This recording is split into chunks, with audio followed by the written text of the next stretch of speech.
Hi, I'm Taryn and I'm back again with another installment of Art Online. Today I'm going to be showing you how to paint water.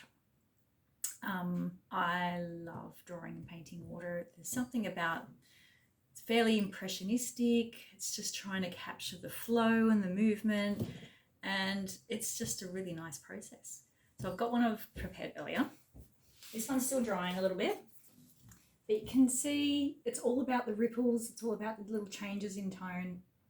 And you can take it as far as you like. You can keep building up the layers again and again and again and just see how it works out. What you're going to need today is really simple materials. You can see that one I've worked on canvas, but if you don't have a canvas handy, you can just work on plain paper, which I'll use for my example. And if you like, you can have a couple going at the same time, just so that, while something's drying, you could switch to another one and even mix up the colours a little bit with each one and just sort of see what the end process is and which one you prefer. It's also nice too, sometimes if you actually, if you've got sections of one that you really like, you can crop sections out and just frame little smaller elements of it. So it's sort of a lot of options for what you can do with your finished work. So let's get started. You'll need either a piece of paper or a canvas, like I said, watercolour or acrylic paint, whichever you have. If you are using acrylic paint, make sure you've got plenty of water on hand because you're going to need to really water it down. And I've used some Posca pen. You can get these from most news agents. Officeworks have it too, so you can get them.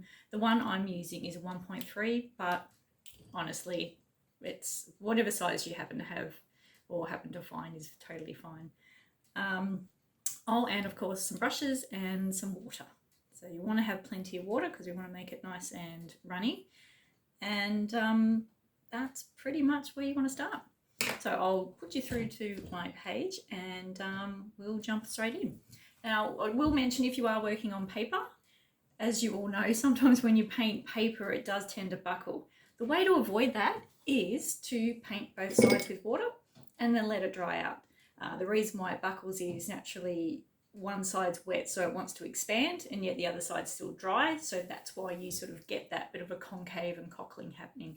So if you wet both sides, it expands at the same time and then it dries evenly, and then once you come back and we start this process, you'll notice it won't buckle anywhere near as much. So there you go, there's just a tip. All right, let's get started. So you can see I have one that I've already done an undercoat for. That's just so that I can speed up the process by showing you different stages. For you, as you're working, you'll obviously need time to dry between each of your layers. So, you can always press pause and come back to the video after once your work's dried. So literally what we do to start is get a nice big brush and you are going to paint it with water. This is even after you've already sort of wet it down and pre-stretched it. So I am just going all the way over my page. Lots of water. Making sure it's spread evenly. Now you may be working down flat on a board rather than upright. So naturally upright and painting watercolour can be a little bit treacherous because it's guaranteed it's going to run down off the page. So if you can work flat, that'll be a lot easier. There we go. So my page now is completely covered with the water. And then now what I'm going to do is start mixing in some paint. Now I'm just using a cheap watercolour set, just a little student grade one. And it's totally fine. So whatever you happen to have at home. And I've gone for like a tealy green, but if you prefer more of blue tones, you could use the blue. Or if you want to mix more of a blue-green, feel free to do so. It's completely up to you. It's your artwork. And so now I'm spreading it across and it'll start to bleed into the water that I've already painted underneath. And you'll start to get some really lovely little painty effects. I'm not being too precious at all. Just the aim of this is to cover the page to start with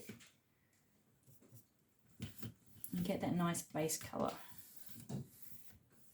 Now, if you're using acrylic paints, I'll also mention that they tend to dry a little bit darker. So just keep that in mind when you are mixing it up and painting it on, that don't go too heavy to start with, because it'll really, it won't allow for you to do lots of thin layers if it's too heavy. So I'm just going over a few sections, just building it up. There we go. And that's pretty much it. So that's your first coat. So the process is, once we've done the first coat, we will then be using our Posca pen to draw scribbles. So to do that, think of ripples. Now, ripples further away from you will be more elongated, whereas the ones as they get closer to us will be more circular or oval. So to start off with, get ready to be freeform here. Just start imagining, you can see that's like an oval shape, and then scribble one next to it. So it will show up a little bit better where it is slightly darker. And I want you to think about when bricks are overlaid. They're not directly stacked on top of each other. So you want some unregular shapes, or irregular shapes I should say, but you don't want them directly on top of each other. So you can see I've sort of offset some, and I'm really scribbling. There is nothing neat or tidy about this whatsoever. Just drawing in watery shapes. You can hear my Posca scratching away there. You know, it might be a little bit difficult to see because it is so light. So the aim of this artwork is lots of layers. So we're going to be doing the Posca layer, and then we're going to be doing a really thin coat of paint over the top, and then we're going to do another layer, and so on and so forth. So basically what it does is this first layer that we're doing now is going to be a really pale undertone. And then as we build up, the layers of white will become stronger in some sections. I'm going to do some skinny ones, I think. And then we're going to add in some darks as well. With your Poscas, if you're working more upright, sometimes they need to, you need to push down onto the tip to get it to flow a little bit more, because obviously when you're holding the pen upright, it wants to drain to the bottom. So just keep that in mind if you're working upright in an easel, that you're going to need to reload your Posca pen. So you can see sort of it's starting to build up now. Just irregular shapes here and there, making sure you don't have two the same.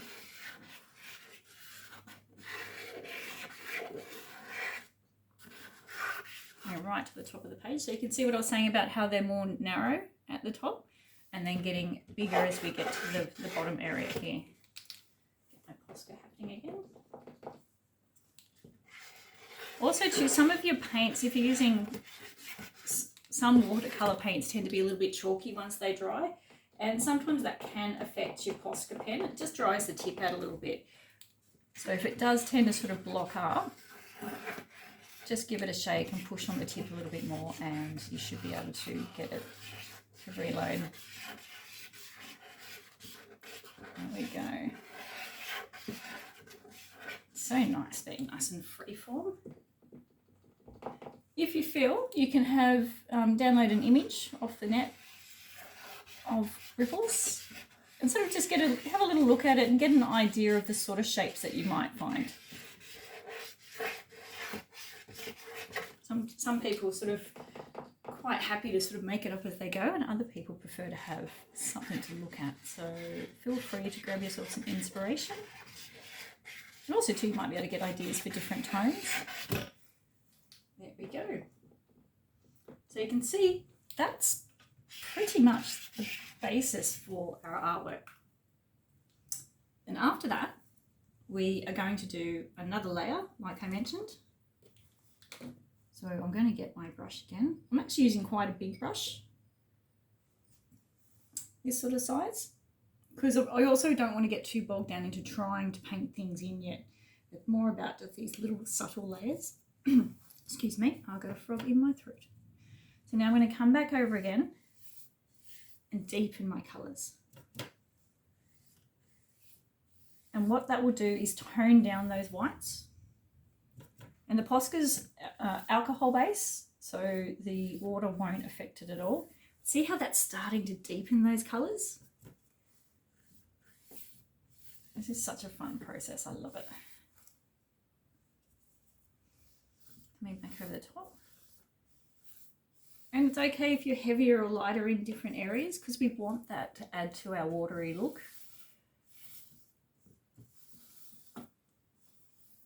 There we go. Like so.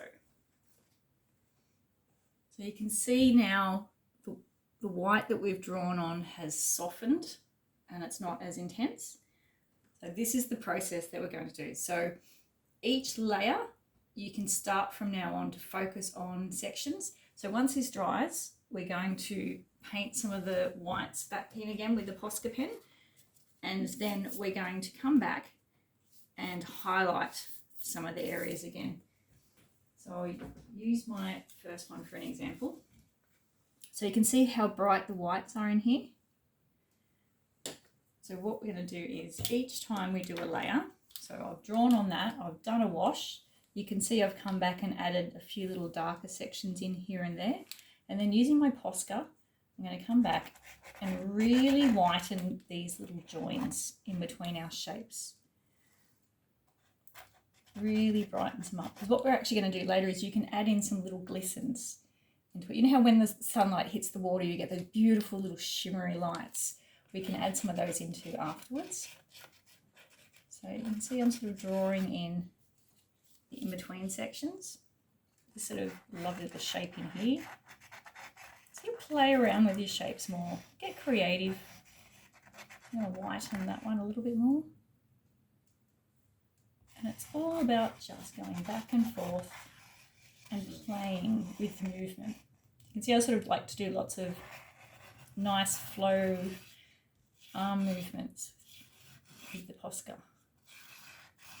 And don't worry if you go offline, that's actually part of the process that you want. So that it's not going to be just the one line over the top again and again. You can sort of add some more.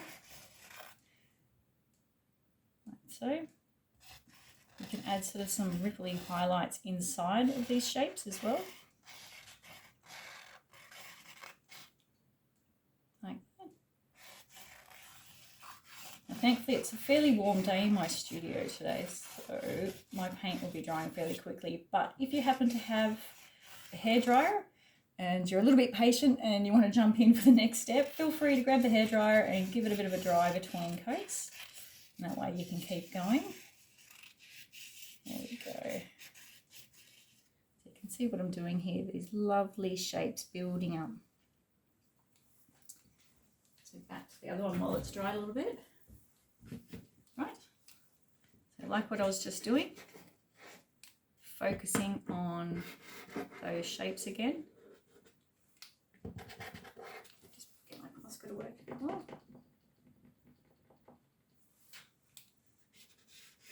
Going a little bit heavier in those joints. So it's handy that I've got two going at once so that you can sort of see the process. Shading in these.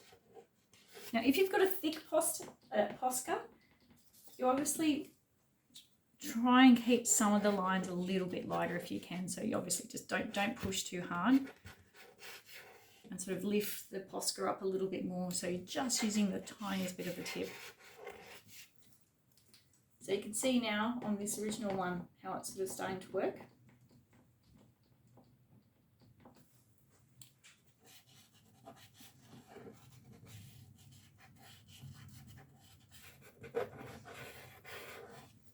I like those sort of scratchy sounds.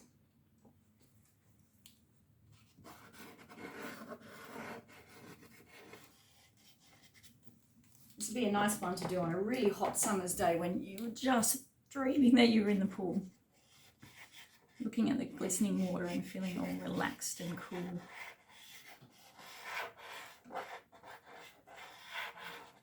Or if you liked, you might be able to do it sort of darker greens, and it can be the colours sort of like a deep pool at the base of a waterfall, wherever you wish to be.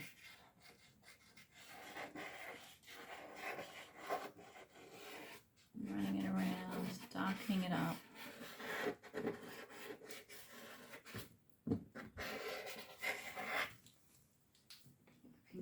So you can see now it's starting to build up.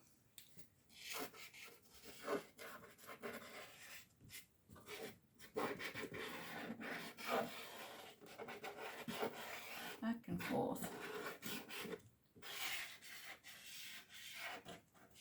You'll see some of the shapes starting to emerge even more so.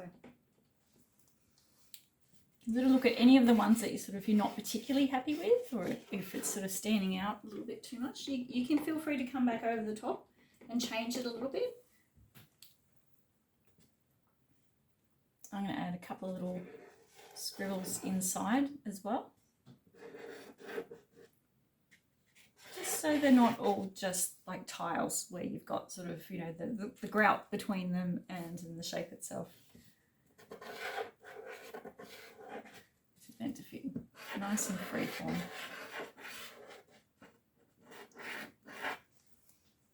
And those little added bits too give the impression of it sort of being fluent.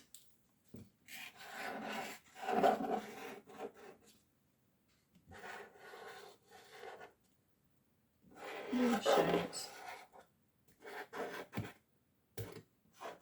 You can draw in sort of little bubbles as well, little dots and white spots that sort of add to that wateriness.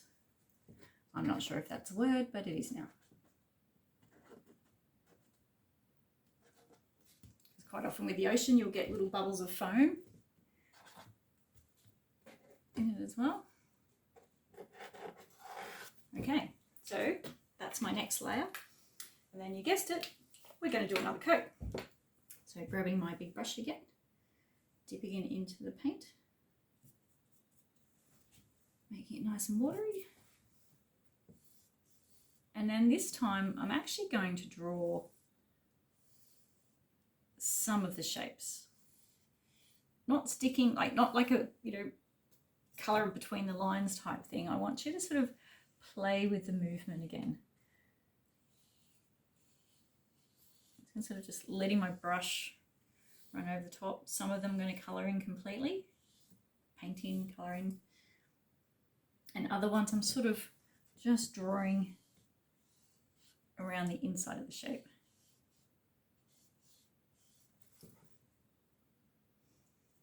And you can see now, see with every single little layer, you can see the water coming more and more out of the artwork.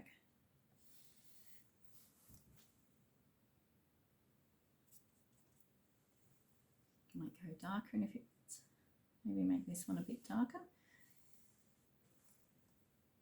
Just because I can, and I'm looking over here going, sort of some nice shapes and tones happening in this section, but I think I might need to add a few more over here just to balance out the artwork.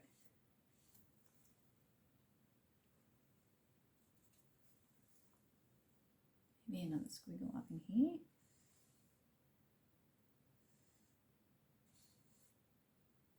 That's a bit better. Just having a play. Yeah, so you can see what I mean now by having, just sort of focusing on looking at all the sections as a balanced artwork. You don't want to have too many darks on one side or too bottom heavy. You want to see sort of some consistency in balance of where the lights and darks are. And then once again, you're going to let that dry. So I've got the fan going at the moment, so mine will dry fairly quickly, so I can even start to look at sections that have dried. Now what I'm going to do is mix a little bit of a dark blue, just a tiny amount, into that same green that I was using earlier. So this is going to be where we start to add some depth to some of these shadows. So if you're thinking, you know, water has layers to it, so there's some darker layers underneath, and that's the sort of impression we're looking for now. So a tiny bit of blue mixed in, and like what I was doing before, adding it just into sections where you'd like to add some depth. You don't want to add it to all of your water. You can even add, so rather, see how these ones have sort of gone around the outside, feel free to add like a squiggle, something like that. Once again, this is where having something there for inspiration can help. Just sort of studying the movement in the water in the image. Just mix up some more of my green and my blue.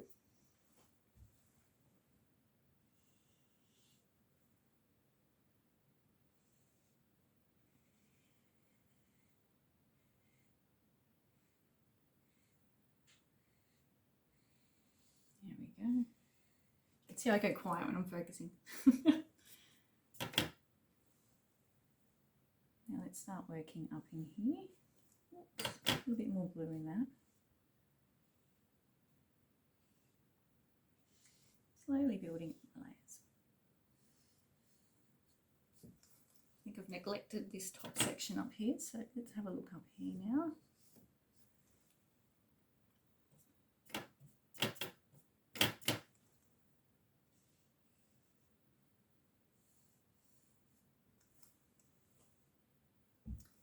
It's starting to come together.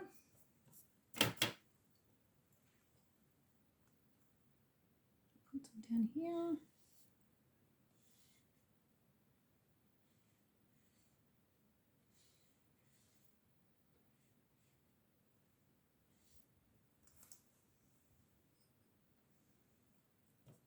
Quite lovely, all those regular shapes.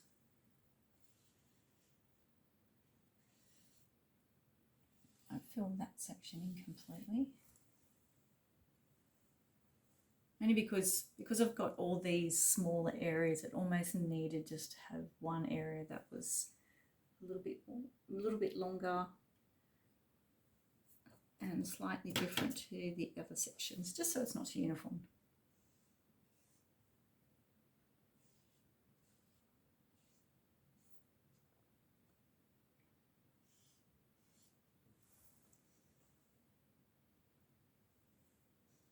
There we go.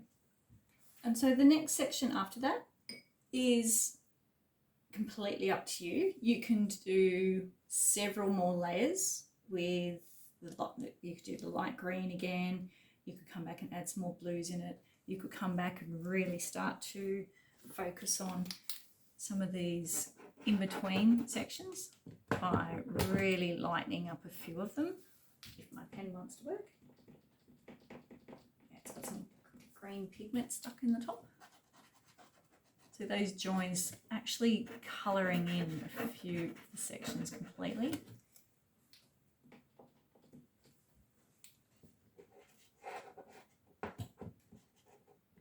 Just so that when you do the next layer at the top, you're going to have some really white whites. Also, too, when you're looking at it, if there's a particular shape that you see that you really like and you want it to stand out, draw around it. Like, I quite like this squiggle in here. So I'm going to make a bit of a feature out of it. I like this sort of elongated shape in here, just a little skinny piece. So have a play, enjoy it. Enjoy sort of seeing it slowly emerge layer upon layer.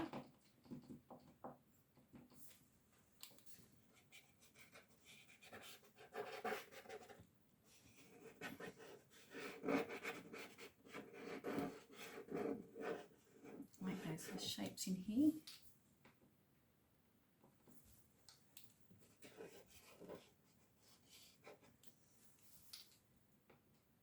And I don't want them all to be too heavy. Like I said before, just in certain areas where you like sort of the shapes where you think it needed that little bit more detail or something a bit more happening in that space.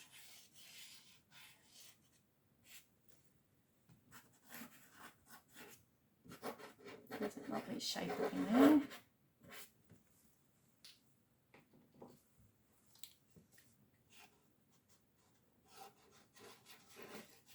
So lot of these classes that I'm filming are meant to be, like, they could be super short and sweet, or it could be something that you could work on for an hour, take a break, come back another day and go, okay, I think I might add a little bit more here, or darken this little section, or add some more highlights. So it's meant to be sort of just an enjoyable process, learning simple skills and sort of exploring a different subject, different medium each time. Now this is something you could also, if you happen to have ink marker pens, you could come back and add extra lines with your ink markers, like little fine, sort of slightly darker lines in similar colour to what we've added as our darker shade. You could use even pencil, because we've got that beautiful watercolour base. You could use coloured pencil, or even sort of crayon pastel. There's so many different mediums you can mix media into this. It's completely a free form activity. So see what you've got at home. Even like I said before, when you're starting, if you had a couple on the run, you could try different mediums on each one and just see what the outcome ends up being. So that's pretty much where I'm going to leave it for that. If you happen to have some acrylic paint, you could add an extra highlight with the white. If you don't, that's fine. Now when I'm saying the highlight with the white, I'll just squeeze a tiny bit out here. If it wants to squeeze out, and get myself a super tiny little brush. And for your highlights, I might put a couple of little glistens. When you think about it, glistens are like little starbursts. So you want to sort of paint it in a direction radiating out. So do it lightly to start with. You can see that tiny one there. It's barely even noticeable. Do another one maybe here. So I'm focusing on mainly a section. So in some of my other videos, you've heard me discuss thirds. So I'm going to aim for most of my glistens to be around this area where the sunlight, or I'm suggesting the sunlight's coming from. So little glistens. The one sort of here, just little starburst with the paint. So I'm going to do it lightly first, and then afterwards I'm going to come back and go stronger. So once again, it's all about the layers.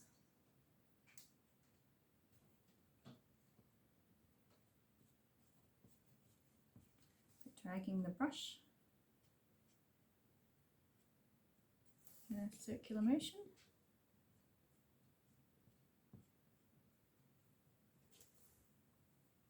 It'll tend to show up a little bit more in these darker sections.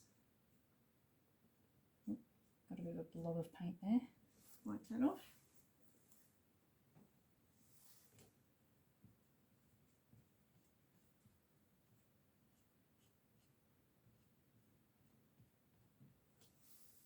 There we go. Maybe just one more in the middle. So I'm trying to not have each and every one of them coming from a join. You can have a little glistening bit from in between.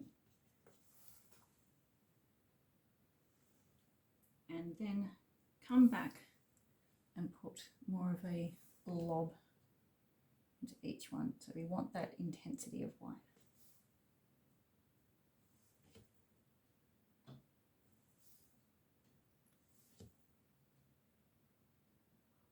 Even if you sort of dab it to add that hint of texture.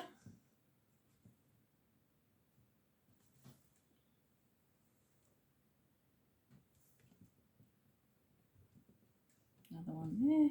These two are nice and close together. Also to keep in mind not to keep them so perfectly spaced apart. So you can see I've got two close together, one here, these two are closer together, and then these ones. So you don't want to have them perfectly spaced. There we go. And there's our little glistens. Super simple. Well, I hope you enjoyed that simple activity, and have fun, explore, and yeah, I'd love to see what you come up with. Feel free to email into the Hub's email, and I'd love, yeah, it'd be great to see what everybody produces. All right, So hope to see you next time. Thanks again. Bye.